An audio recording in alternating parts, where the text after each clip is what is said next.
Zena and her boyfriend Lei are psychotic maniacs in love. They are currently in a courtroom planning something big. A world-famous gangster named Kung has been caught and is being convicted for murders, assaults, robbery, and many more unforgivable crimes. Being his lawyer, Zena takes a stand against the judge's decision. Suddenly, her boyfriend Lei gets up from the audience and starts firing at everyone. He is joined by his gang members who are here to rescue Kung. After killing everyone present in the courtroom, Zena and Lei start making out. Kung orders them to let him out of the handcuffs first, but they only laugh at him. Suddenly, Kung notices an explosive in their hands which blows up and kills him while the couple is miraculously left unharmed. The scene cuts to a flashback when Zena was first caught by Kung. He assaulted her in front of Lei, who couldn't raise his voice because he was scared of Kung's power. He silently tried to commit the unthinkable, but the bullets in the revolver ran short. At that moment, he vowed to make Kung pay. He also picked up Zena, telling her that their lives belong to each other. Back in the present, the couple's dream to kill Kung is finally accomplished. Outside, a SWAT team is waiting for the hearing to end. Their only job is to escort Kung out until Captain Gu hears a gunshot. Without waiting for official orders, he makes his way inside with his team. They get into an intense shout-out with Lei's men. Zena pretends to be a damsel in distress and stabs Gu in the back, but he manages to save himself and catch both Zena and her boyfriend. Ultimately, Lei sets off another explosive that kills him and blinds Gu forever. Zena, on the other hand, cries while holding her boyfriend's body. While being arrested, she vows to avenge his death by killing everyone Gu loves. In the following scene, Gu is told that he will never be able to see again. His only family is his daughter and his brother-like friend Yan. They help him to the best of their abilities, but the trauma caused by the incident haunts Gu every night. The public blames him for all the deaths because he is the only SWAT personnel who came out alive from the court. Because of public pressure, he also loses his job. For the first week, Gu goes crazy and starts breaking things in the house. His daughter Saya keeps him sane most of the time, but in her absence, he can hardly think or work. Eventually, her playing the violin becomes his only way to relax.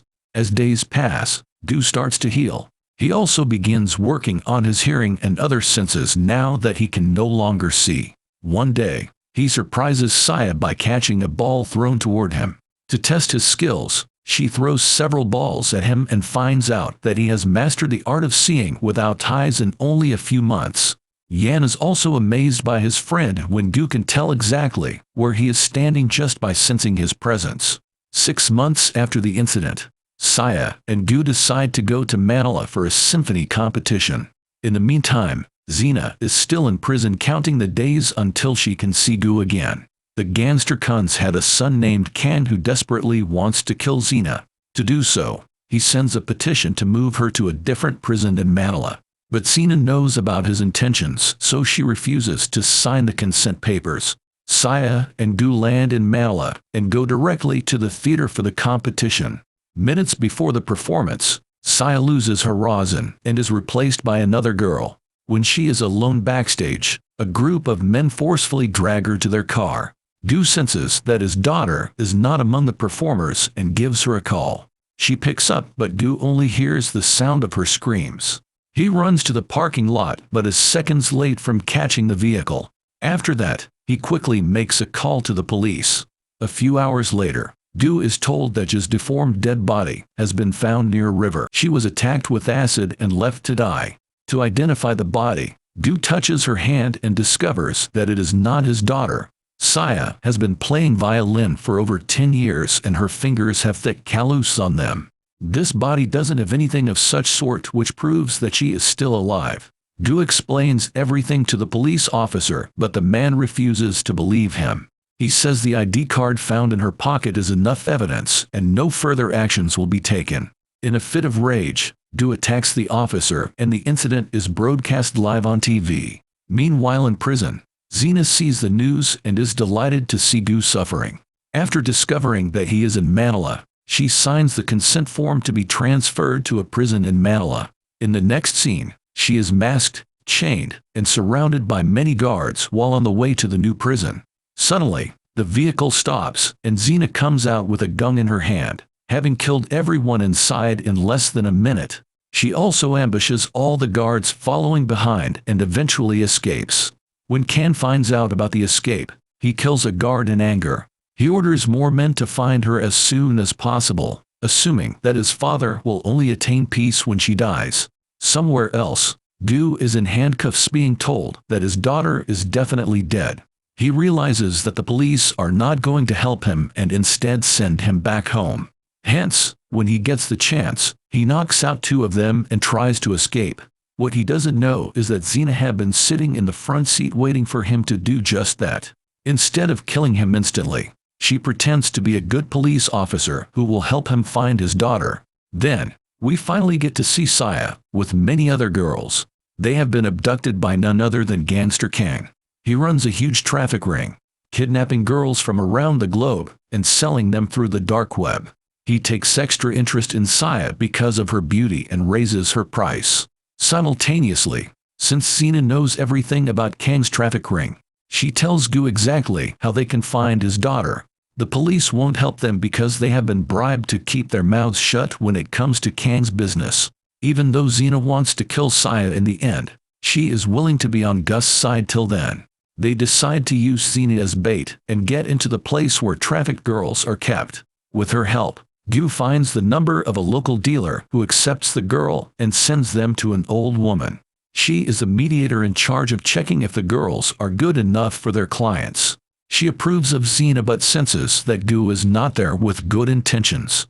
After sending Xena inside, the woman points a gun at Gu, but he uses his intuition to knock her out before she shoots. Then, he follows Xena behind, but both of them are caught right after. By now, the live stream on the dark web has started. Many clients are watching the girls perform one after another, bidding money for their lives. When it is his turn, she plays the violin beautifully. Kang turns the live stream off, wanting the girl all for himself. But when he tries to touch her, she attacks him. Kang promises to teach her a lesson tomorrow and increases her price by 6 million yuan. Somewhere else, Xena is hung upside down and Gu is bound by a chain collar. Kang's partner Beth comes to taunt Xena and remind her of her boyfriend's death. When Xena in turn makes fun of her, she is drowned until she gets dizzy and then brought back up. Gu manages to break his handcuffs but is easily overpowered by the gangsters. When Beth walks out for some time, he manages to turn the fight around and kill every one of them. He also breaks the water tank and saves Xena's life. Beth tells Kang that she has caught Xena, but upon returning to check up on the prisoners, both Xena and Gu are ready to attack her. She is held hostage and asked to reveal where Saya is. The woman only opens her mouth when a glass shard is held to her neck. She doesn't know which one is Gus's daughter, but all the girls kidnapped within the last week are with a man named Mai, who is also Kang's right-hand man. Suddenly, the police inspector Romer arrives at the scene with his squad. Before Beth is caught, Xena pushes her, making the glass shard go deep into her throat and kill her.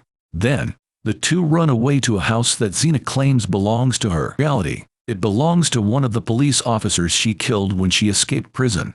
Gu still doesn't suspect her and continues cleaning his injuries. Somewhere else, Kang is told about Beth's death, so he sends his right-hand man Mai to kill the escapees. A while later, Romer knocks on the apartment door, alongside Mai and his people. Gu gets a hint of this and sets up several traps in the house. When they break in, the gas cylinder blows up, killing half of the gangsters.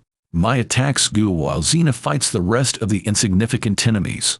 Gu is about to be killed until he jumps off the window using the rope he set earlier.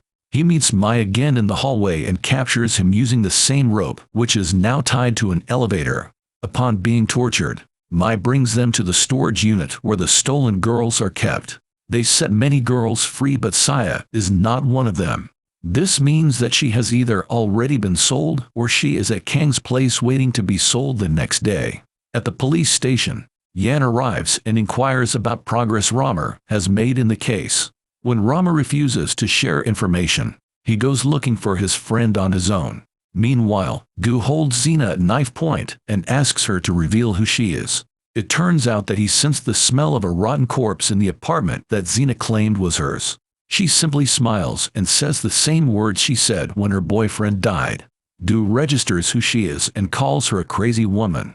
Before they talk further, Yan arrives and points the gun at Xena. She quickly kills Mai to be the only person who knows where Saya is. If they kill her at this point, they might never get to see Saya, which gives her an advantage. Xena orders Gu to choose between his friend and his daughter. If he chooses the latter, he will have to kill Yan at this instant. Without hesitating, Gu chooses his daughter and stabs Yan, but not deep enough to kill him. After that, the partners sit down inside a car and talk about their pasts. Xena reveals that she was sold to a gang by her father, who she killed years later. Ever since her birth, her only family had been her late boyfriend, which is why she wants to kill Gu in front of his daughter and turn her into a person like her. Gu acknowledges that it is an ultimate punishment, but he needs her help to get to his daughter in the first place. After that, they go to a local black market gun seller. He was a middleman who sold Xena to the gangsters. Hence, she kills him before stealing the entire bus of arms and ammunition. One thing Gu doesn't forget to get is the man's bouncy balls. In the following scene, Saya is brought outside for the next dark web live stream. Kang gives her the option to either stay with him or be sold to a stranger, but as a reply Saya says that her father is coming to get her. Right then, the vehicle breaks into the main entrance and Xena starts firing randomly at everyone. Since she is protected by the vehicle, none of the bullets fired at them gets her. Amidst the chaos, Gu is able to throw a bouncy ball at Saya to tell her he is here. She safely keeps the ball with her, waiting for him to take her home. The guards are foolishly sent outside to fight the two when they have already entered the house. They turn the lights off and proceed to kill all the guards, one after another. Eventually, Kang is left with only his lawyer and Saya. The lawyer also abandons him, saying that he is better off dead. As the last resort, Kang attaches a time bomb to Saya, but before anything else, he is shot and killed by Xena. After that, she hangs Saya upside down with a chain. If Gu knows where she is, he can pick her up, hence she throws the bouncy ball at him. Gu catches the ball and locates her successfully. He also shoots Xena dead right before catching his daughter. However, the storm hasn't passed yet, as the bomb is still attached to her. Right then, Yan arrives, revealing that his wound wasn't fatal. He helps Gu by giving him tools to defuse the explosive. The plan works and all the good people are saved in the end. In the last scene, Yan and Saya come to see Gu in prison. They indulge in happy conversations about life and dating, not at all dramatized by the events of the film. Subscribe for more videos like this, turn on notifications, and leave a like to help the channel out. Thank you for watching.